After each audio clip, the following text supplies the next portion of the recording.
Hello, everyone, and welcome to the latest episode of SUGTalks. I'm Craig Dale, your host, and together with our special guests, we'll take a deep dive into the topics, challenges, and opportunities facing SAP users today. I'm delighted today to be joined by Chezzy Kennedy, Neurodiversity Director at Thrive, and Simon Nichols, Wellbeing Director at Thrive. Welcome to you both.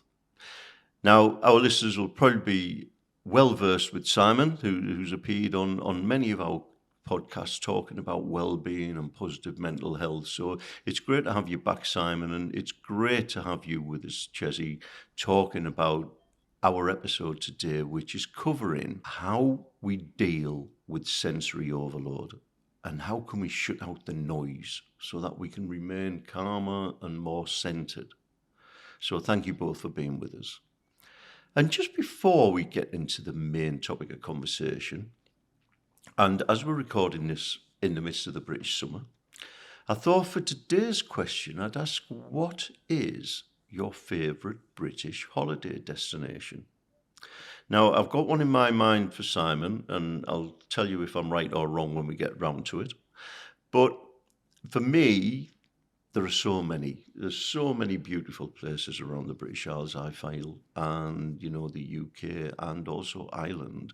But for me, it's got to be Cornwall. I absolutely adore the place. And there's so many hidden treasures there. So for me, Cornwall. And if I could start with you, please, Chezzy, what's your favourite? I think I'd have to say Norfolk and Sea Palling particularly, just because it's not a very well-known place. It's just around the corner from Waxham where you can go and see the seals. And the drive through to there is really fascinating because you go through this little town and everything is owned by Roy. So I've got no idea who Roy is, but he has his own garage, his own toy shop. He owns a lot. Good old Roy. Oh, thank you. That's lovely. And I always remember as a child, we spent many a holiday in Great Yarmouth in Norfolk, and it's a beautiful, beautiful part of the country. Simon. This is going to be a tough one, Mr. Dale. As you know, I love the British Isles, and I've holidayed here, and I've done a lot of bird watching here, and I do love Cornwall. But you've already stolen Cornwall, and I do love Norfolk, and Chezzy's stolen Norfolk, and these are two of the places I grew up bird watching and also holidaying in as well. But the place I think I'm going to go a little bit further than Cornwall, and I'm going to actually choose the Isles of Scilly. And you still retain that Cornish goodness, the beer, the cream teas, the everything that's quintessential Cornish. But the Scilly Isles, which are approximately 29 miles off of the coast of Cornwall, just have this pace of life and this sleepiness still that's even missing from mainland Cornwall, which is pretty laid back. So yeah, I'd say my favourite location, Isles of Scilly. Thank you very much. Well, I'd have put my money on Cornwall, but obviously I do understand that I'd already stolen it, so sorry about that. I think it's big enough for us both to share, actually, Craig. Yeah, you could have said it, but there you go. Okay, thank you both very much for that. And just to get us started and maybe taking a step back, just thought, Chezzy, would you be able to give us a bit of background on the kinds of sensory overload that people are most likely to face and what the most common causes are? First of all, that's a really great question, but I think we need to kind of step back a little bit more and even look at what even is a sensory process, because obviously an overload comes from the processing of that information in the first place. So when we think of a sensory process, it's where the brain receives information from the body in order to either give an emotional reaction or a physical reaction. So that's what the process actually is. But when we get the wrong messages, so when the brain receives the message incorrectly, it processes the messages incorrectly, which causes our body to give an undesired reaction. So that's what a sensory process is. And there's so many different types of sensory overload. So you can have overload from sensory stimulation, which is obviously any of your senses. You can also get anxiety overload. And there's obviously, when we think of overload itself and sensory overload, it's so complex. Very interesting. And so we're looking, we've taken that step back and at what it is, and what are the common causes of being overloaded? Well, I guess there's many things that can cause you to be overloaded. It could be sounds, smell. It could be your workload. It could be the perception of that you've got too much to do and not enough time. Or it could be just maybe a repetitive, unpleasant thing that's happening to you, like a baby crying constantly. You could soon feel pretty overloaded by that. Are there particular types? So you talked about sound, smell, perception. You mentioned a baby crying, and are there some types of sensory overload that people may be more susceptible to? I mean, I'm talking from experience here on one of these things. And my grandson in particular, he really doesn't like loud noises. And if somebody is drilling or something, he needs to move away from that, and he really doesn't like it. So is it a personal thing for people? Yeah, it would be personal to the individual, because everybody has their own tolerances, but obviously some people are more susceptible than others. So for example, neurodiverse individuals are more susceptible to sensory overload, and to that sensory overload happening every single day and having to do things to avoid sensory overload, where other individuals may only experience sensory overload if they are feeling stressed or anxious. And then there's people who have a condition called fibromyalgia, where all of their body can sometimes be highly sensitive to different stimuli. Okay, and perhaps not I suppose, a traditional sense of sensory overload, but how does negativity? So, for instance, let's talk about the mainstream media, for instance. I know Simon and I have talked about this in the past, and how to manage these things and your thoughts and remain positive. But we've seen so much over the past 2 years now. If it's not COVID, we've obviously now got the war in Ukraine. Now we've got cost of living crisis, etc., etc., etc. So all of this builds up for me into so much noise coming in. It's back to that too much coming in. How do you deal with it? And what impact is that having on our senses? When we start to think of negativity as an overwhelm in terms of that, all of that stuff flowing into to our mind, to our body, etc.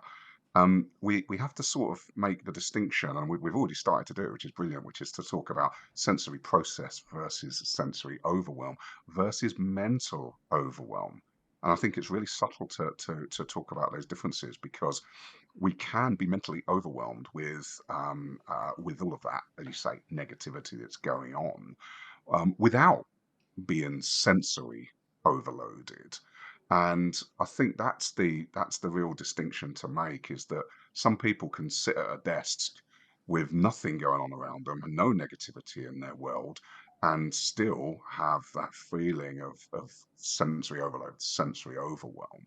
And yet someone else who might be having the world of pain on his shoulders, and suddenly opening up that social media Pandora's box, and suddenly feeling that actually all I've got to do is sit here with my head in my hands. And it's we're starting to find that overlap between let's say neurodiversity, let's say sort of sensory overwhelm and mental health overwhelm, are starting to get a little bit closer together, in terms of the anxiety and stress in one situation starts to trigger the feelings of not being able to cope, that sort of shutdown mechanism. And I think that's it's really important that people get that distinction, of that sensory overwhelm can happen with or without any other sort of stimuli, whereas mental overwhelm tends to feel when we fill it with stuff. Yeah, and also I suppose one one could trigger the other. It's almost like, if you're sat, you're stressed, you've got everything coming at you from more angles. You've got all of this negativity that we were talking about there, and then all of a sudden there's either a loud noise or flashing lights, and could that be something that just trips the person over the edge, if you like? That, it's one coming on top of the other, like you're saying, and that overlap, and could that really just trigger a more, if you like, exaggerated reaction than what would have happened previously from the person without all of the stresses? I think we could probably draw on a real life example that both Chezzy and I have experienced, which is an individual already stressed, overworked, as a lot of us are, and but unbeknownst to the organisation they were working for, they were also urgent individual, which meant actually their desk was set up in a certain way that had to be just right, just perfect, and because it worked for them. And the organisation, without realising that this individual had to have this desk in a certain way, moved it. They'd done an office move one afternoon, and they packed all of this individual's stuff into a drawer, and there you go. It's all clean and tidy.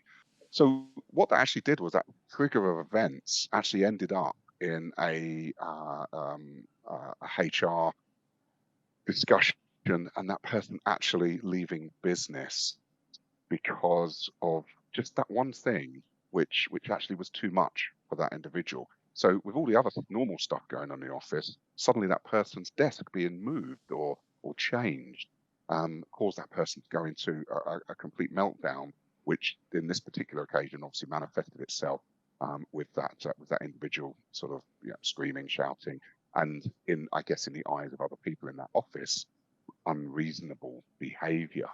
And yet for that person, it was totally reasonable because their safe space had been taken away. So going back to what you said at the beginning there, Craig, it's not just about all of the stuff flowing in from our normal day-to-day lives. One small incident, one small, seemingly meaningless to other people, can have such a detrimental effect on someone's well-being.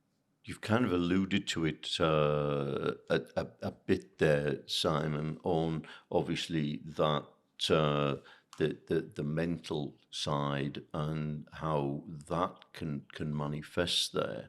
And from the sensory overload perspective, how does sensory overload manifest itself? Yeah, so sensory overload, when we think of it in just its pure sensory terms, that's the brain's not being able to work out the correct way of that information. And probably an easy way of thinking about that is if you pick up a hot cup of tea and it's too hot, you immediately let go and put the cup down. But if your senses are not working correctly, you might keep hold of that cup and you might burn yourself. A similar thing can happen when we get bombarded with lots of small sensory stimuli which suddenly the body can't cope with. And then if we think of it as like a build-up, like a Coke bottle that's being constantly shaken, well, eventually that Coke bottle is going to explode. And that's when, as Simon described with that person in the office, they had a meltdown, an explosive outburst of emotion, of energy. But you can also get what's known as a shutdown. And that's a very internal, quiet thing that an individual will do. And that's when they just go into themselves and you can't talk, you can't think, you can't process anything at all. You've literally powered down your body. And with a meltdown and a shutdown, there's nothing at all that you can do to stop that. The body has to go through a process, a cycle, and it's just a case of waiting it out. There's nothing you can do to stop that in between. So how do we deal with that as an individual? So if it's happening to me, how do I suppose, recognize that and then deal with it or cope with it, so to speak? Well, I guess the thing there is to be aware of it and to try and prevent it from happening in the first place. Because like I said, once it's started, there's no coming back from that. And I often have conversations with parents about the difference between a meltdown and a temper tantrum. Now, the big difference here is when you've got a toddler screaming and crying and distressed, if it's a temper tantrum, they're looking at you, they are trying to get you to change your behavior. So if you suddenly offer a chocolate bar or whatever it is that they want, it stops immediately. But if the child's having a meltdown, you could offer a chocolate bar, you could offer a tractor, you could offer a unicorn. It's not going to stop. So what we have to do is we have to prevent that. And the only way you can prevent that as an adult is kind of getting to know yourself, knowing what causes you stress, knowing what makes you feel uncomfortable, and putting things into place to try and stop that. Now, obviously, neurodiverse individuals are going to have more sensitivity and more regular sensory overload, so maybe more attuned to know what causes them stress. So I know if I go on a train, I get very sensory overloaded. So to counteract that, I wear a weighted cap and headphones, and that just stops my brain from going into that fight-flight mode, so I can avoid having a meltdown. Hi, we're the UK and Ireland SAP user group. Did you know we're a fiercely independent not-for-profit? Did you know we're a vibrant community of over 6,500 SAP users? And did you know we help each other by sharing resources, championing education, and influencing SAP's future development? Well, you do now. If you'd like to get the most from your SAP investments and be in the know, visit our website, sapusers.org/pod. We hope you enjoy the rest of the podcast.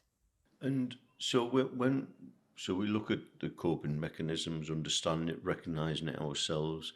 We've talked there about the differences and the overlaps between kind of a mental overload and a sensory overload.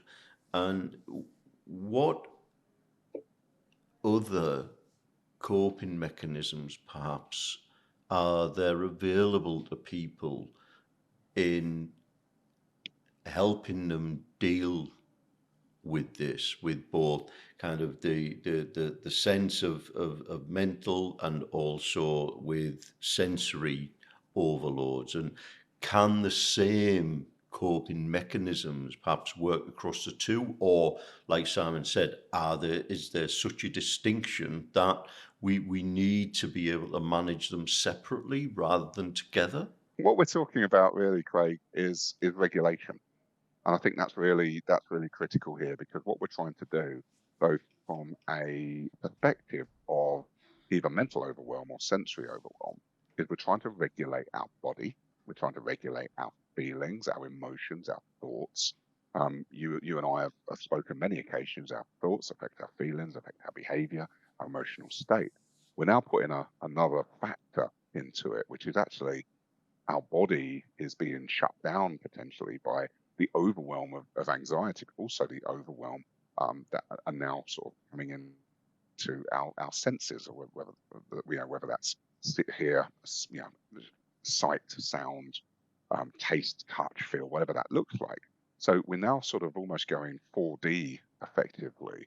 But ultimately, what does our body need? Our body needs to, there we go, take a big deep breath in. Our body needs to calm itself down. Our mind needs to calm itself down. We need to regulate.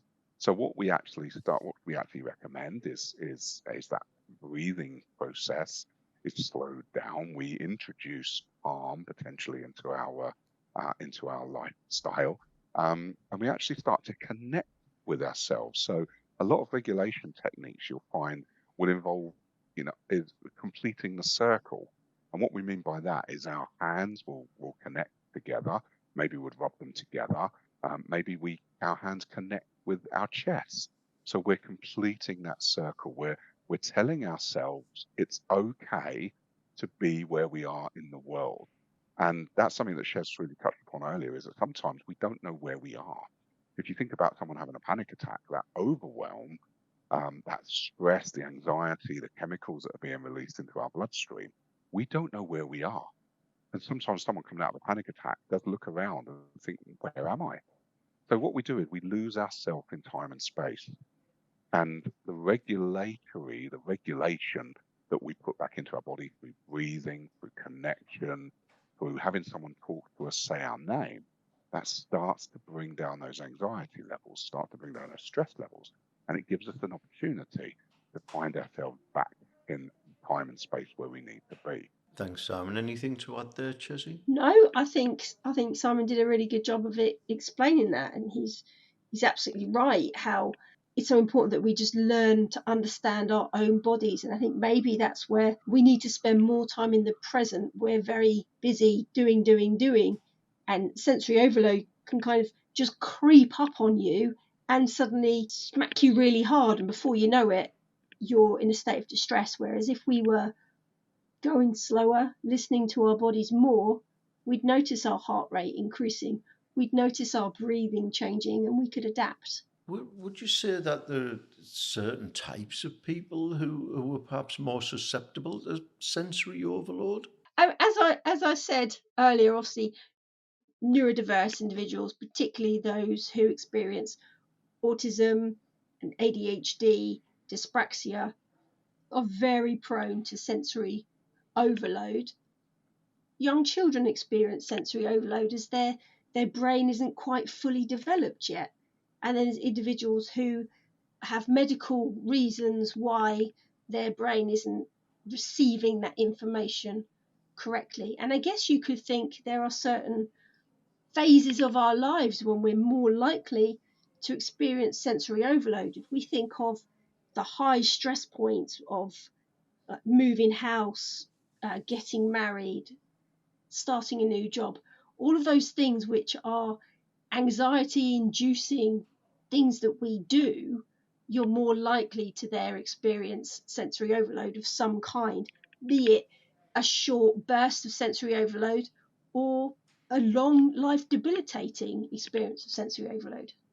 As an employer, so obviously thinking about this from a business perspective and a people perspective within that business, are there signs that I can look out for within our team, if you like, to identify, or are there any flags that I can pick up that say, okay, one of our team members may have an issue around sensory overload? Is there any things I could look out for? I'd say it's more about just being aware of your environment and maybe taking a walk around your environment and thinking of yourself on your worst day. So that day where you've really had to use every ounce of energy to drag yourself out of bed or to speak kindly to someone. Imagine yourself in that worst day, walking round, and what will you be able to tolerate? Is that ticking clock going to just grate on you?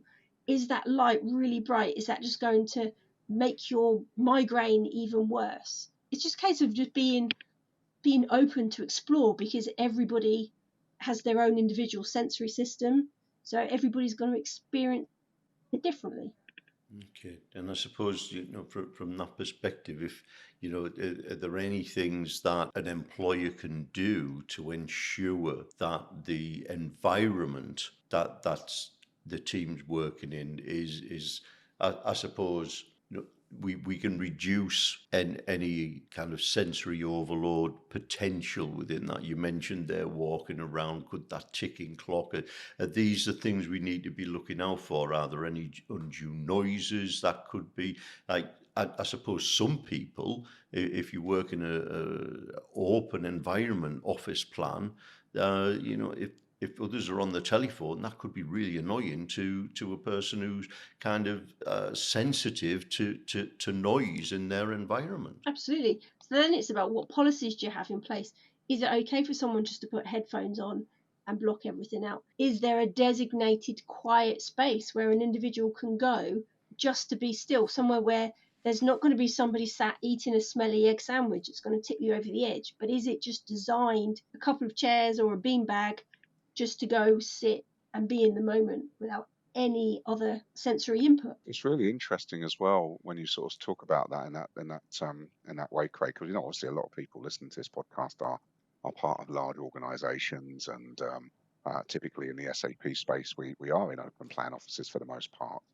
And what's really interesting is the organisations that want to change, want to make a difference. And the reason I say that is that Chez and I we do observations. We go into organisations and we sort of we spend a couple of days immersing ourselves in looking at whether or not they can make any differences. And we were in a rather large automotive supplier recently, and you're in the middle of this workshop with cars and engines and air guns, and they're still asking us, what else can we do? And you think if you've got an organisation, you've got an employer that is actually passionate about making a workplace that is suitable for all. Because remember, although we're here talking about maybe neurodiverse individuals, maybe people that are more susceptible to things, actually by putting things in place, reasonable adjustments, you can actually help everybody. Because while I might not get an overwhelm from smelling that egg sandwich, I don't like egg. And so actually by saying, well, you can't eat at desk, we have a no eating at desk policy. We're changing all of the analog clock to digital, so eliminates, you just put that across the board, and that's how we're doing it. But actually what you do is you start to help neurodiverse, you start to help the whole workforce work in a different way. And I think that's really important, that it's organisations that really, even though they're working in a sensory overwhelm environment, that they're still trying to do other things. And that's what Chez says, somewhere where they can just go and decompress, to relax, just to get it out of their system. And I think that's one of the things that certainly from my 25 years of career, we didn't have quiet areas. We didn't have somewhere we could go, and we had to go and get in an empty meeting room, didn't we, and turn the lights off and hope that no one would disturb us. So I think now that organisations are putting those in place, I think we are starting to see that subtle shift in organisations wanting to do more for people. Yeah, remember back in the day, Sam, you told them man up and just crack on with it, no matter what the issue was. But it's great that these things are happening now. We're becoming more aware of these issues to help people fulfill their potentials. So when we're talking about this, we've talked about kind of being mentally overwhelmed, being sensory overwhelmed, and coping mechanisms, identification, understanding, and dealing with these things, taking yourself out of the situation in whatever way, be it, like I think Chezzy said, if you're in a noisy office environment, putting the headphones on, if company policy allows that, and enabling you to focus and concentrate and if you like, fulfill your potential at work. But are there any kind of tips from either of you on switching off, recharging, taking ourselves, perhaps if something has happened to us, if we felt overwhelmed, be it mentally or be it sensory overwhelmed, I'm sure that has, even though it's coming from the senses, it's going to be affecting us mentally in how we deal with that. So is there any tips that you can share for switching off and recharging and just getting ourselves back on that positive, even keel to go forward? For me, my biggest tip is mindfulness and meditation. And Craig, you and I have spoken long about these particular subjects. And it really is just about clearing your head of all of the stuff that's going on. And typically for me, meditation and mindfulness involves me sitting down somewhere quite comfortable, or even better, lying down. So I've actually got to put myself in a place where I feel I'm comfortable to do it. Now I can do it in offices. I can do it in an office environment. I can even do it now. I've managed to do it on the train, and it's just about just getting yourself into a place, into a zone, somewhere away from everybody else, where you can just take big deep breaths in, quite loud breaths in, because that's how it quietens my mind. Because I know if I'm breathing in loudly through my nose, I'm preparing my mind to empty out. And I think that's my biggest tip, especially if people haven't tried it. download a space like Headspace or the Calm app and just take a big, deep breath in through the nose. And as loud as you want it to be, that's where my sort of head's at. When I'm starting to breathe in and I breathe in loudly, I know that I'm preparing or I'm planning to clear my mind, to clear my head. So that's what I would suggest. That's my top tip is, especially if nobody has tried mindfulness or tried meditation. And again, you can do it with your eyes open. You don't have to feel that self-conscious, but it's just about taking yourself somewhere away from everything that's going on and just calming yourself down, controlling your breathing, regulating your breathing so that you can actually carry on with the day. Thank you. And Chezzy, anything from you? I think for me, my tip would be to set boundaries within yourself of what is acceptable and what's not acceptable. So it might be being able to say no when you feel completely overwhelmed and you can't take on anything else, you haven't got any more capacity, just say no. And it could also be putting your phone away, actually being present, watching the telly with your family, putting the phone away, turning the phone off at night, not having it always there. And I think we're all very guilty now with our smartphones of always being contactable. And the phone wasn't designed to do that initially. It was there if we wanted to communicate with somebody else. It wasn't implied that you will be there to always be contactable, to always respond. And I think we need to allow ourselves that time to say, no, I'm not contactable. I don't want to engage with my phone. Thank you. And as we come to a close, is there anything that perhaps we haven't discussed during our conversation that you want to bring to the fore, or anything else you'd like to leave our listeners with? So the only thing I would really sort of add to the mix, Craig, and having delivered the sort of sensory overwhelm webinar, which is available to all SAP user group members on if they wanted to watch it again. The one thing that I really sort of tried to put across in that particular thing there is it is the individual. The individual is key to all of this. As a workplace, yes, we can do so much more. We can put in reasonable adjustments. We can start to work to make it better for everybody. But for me, it really is that individual to recognize and to actually, hopefully, to have a culture in their organization that allows them to speak up, that allows them to say, actually, I do need some help and I can't cope with it on my own. And I think, through the webinar, through all of the work that we've been jointly doing, I think we're starting to have that. And you said it earlier, that culture of difference, the fact that we're actually now able to talk about this. I mean, goodness me, from an SAP perspective, back in the early 2000s, we wouldn't have been able to have this discussion about sensory overwhelm and about, stop removing clocks from meeting rooms, etc. And yet that's what people are now doing. They're going around, they're moving the clocks. And we're in this wonderful time where we can actually talk about it. And I think the more we talk about it, that's going to offer individuals, we're all individual, we're all unique, that's going to offer individuals that opportunity to ask for help. And I think that's my biggest sort of takeaway. Don't be afraid to ask for help. Thank you. And Chezzy, anything as we close from you? Yeah, just to really reiterate exactly what Simon said, everybody is individual, and to not feel embarrassed or ashamed or like they're going to be discriminated against for speaking up and saying, actually, this makes me feel uncomfortable, because there are things that businesses have to do to support you so you can achieve your best, and nobody should have to feel uncomfortable at work. So the more conversations we can have, the more it becomes kind of an acceptable conversation to have. And I think that's really important. Thank you.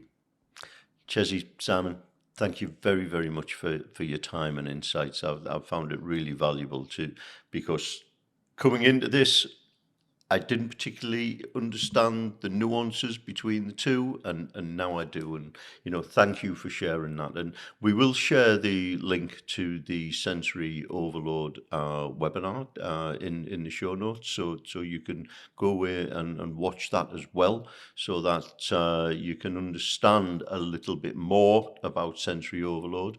And we hope you enjoyed the conversation and found it valuable.